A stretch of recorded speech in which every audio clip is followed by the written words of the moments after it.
have here for you guys is a quick reading, part 11 of 1 Kings. And if you do not recall, go back and see what had happened in the last few sections of 1 Kings. We had just got done talking about Elijah and his great miracle, right? The Lord's great miracle that Elijah did perform for the worshippers of Baal and the officiants of Baal, as well as the king in Israel at the time. That was Ahab, right? Ahab. So Ahab was there to witness this, and he had gone back to tell Jezebel everything. Elijah is very scared. Without further ado, let's get into it. But let's start out with a quote so we can kind of set the scene here. It says here, "They come as a boon and a blessing to men, the Pickwick, the Owl, and the Waverly pen." This is an advertisement by MacNiven and Cameron Limited, by Edinburgh and Birmingham. Okay, so this is actually an advertisement. Okay, very old advertisement, because what they are advertising is a fountain pen, right? A Waverly pen. And they are comparing the Waverly pen to some other useful things, right? We have the Pickwick, which was a tool to pick up a short stub of wick, literally, from a lamp, an oil lamp. So that was that. And the owl, I'm not really sure of the usefulness of an owl, okay? It's just seen as like a wise creature, right? I'm not sure if there was some sort of product or something that was notated with the owl. I didn't have time to dig that deep into it. But a boon, right, is seen as a helpful thing, right? A helpful thing. And they're introducing these things, to glorify them, because this is an advertisement. So somebody who will be introduced by great glory is the Lord. He actually comes down and speaks to Elijah. And in addition, he also grants three helpful individuals to Elijah. He gives them to Elijah in knowledge and in trust that they will carry out the tasks of Israel during this time. 3 individuals. So we have these boons, right? These blessings to men, the Pickwick, the Owl, and the Waverly pen. We also have 3 granted blessings to Elijah to go ahead and help him carry out his tasks. He's very fearful at this moment, as we will soon read. And since I am short on time, let's begin with chapter 19. Says here, "Now Ahab told Jezebel everything Elijah had done and how he had killed all the prophets with the sword." Now this was not written, I did not write this down, but this did happen in conjunction with the miracle that he performed, making the fire from heaven coming out of allowing the fire of heaven to come out of the sky by the grace of God, okay? He also had killed the prophets of Baal. Okay, that was one thing that I left out, but it did take place. You can go back and read it here in 1 Kings. So he's very fearful. He knows that to inflict violence on those individuals probably wasn't the best plan of action, but he did so anyways. It was in his zealous behavior, right?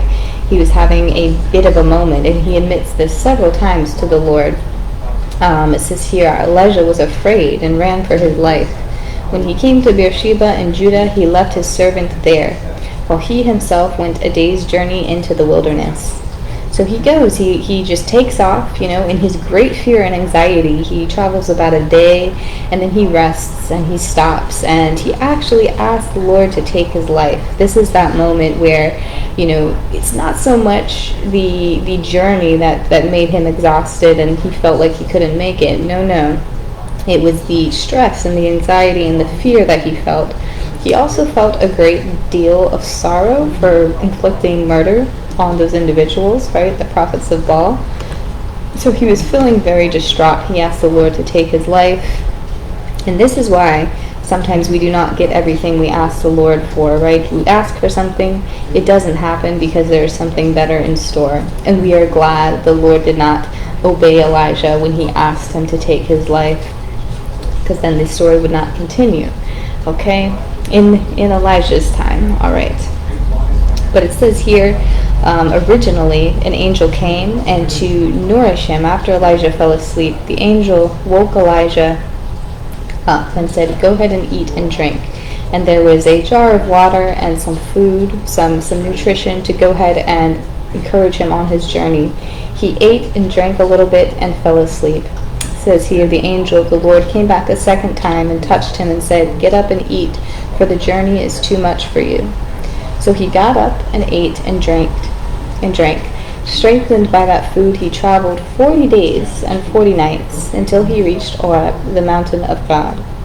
All right, so he has his nourishment, he has his strength, right? That little bit of food that was granted to him had him traveling 40 days and 40 nights. His motivation and his faith is fully restored, right? Not only the faith in the Lord, but the faith in himself to go ahead and continue on and to keep going.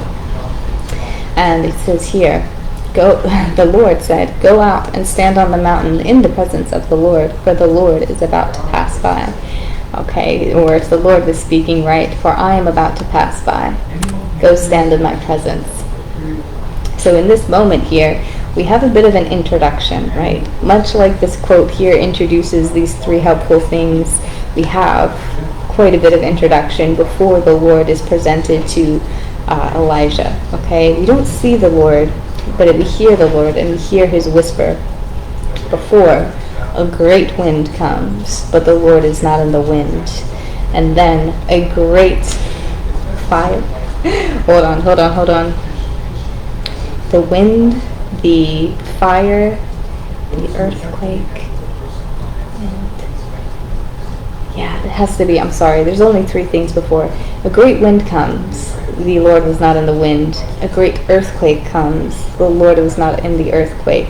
And then a great fire comes, and the Lord was not in the fire.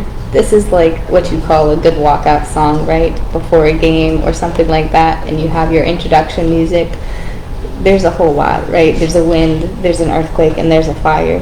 And then comes the whisper of the Lord. And the Lord says to Elijah, "Go back the way you came, and go to the desert of Damascus. When you go there, anoint Hazael, king over Aram. Also anoint Jehu, son of Nimshi, king over Israel. And anoint Elisha, son of Shaphat, from Abel Maholah, to succeed you as prophet. Jehu will put a death to any who escape the sword of Hazael, and Elijah, make sure it's spelled right, and Elisha will put to death anyone who escaped the sword of Jehu. Yet I reserve 7,000 in Israel, all whose knees who have not bowed down to Baal, and whose mouths have not kissed him." So Elijah went from there and found Elisha, son of Shaphat. Then he sent out to follow Elijah and became his servant. Okay, I know I'm talking fast. I know I'm rushing this. I apologize. We are short on time. But here we go, right? We have the three helpful individuals. We have somebody who's going to reshape Israel, become the king of Israel, right? We have somebody who's going to be the king of Aram, which is needed, okay, in order to carry out this plan. And then we also have Elijah's successor, Elisha, okay? Great. All right, that's really all I have. I told you it was short, but we will continue this narrative and actually wrap it up very soon. Thank you guys for listening. I know I rushed. I said I'd give myself 10-15 minutes, and I had a little bit of a technical difficulty here. But thank you for listening. I'll catch you back in just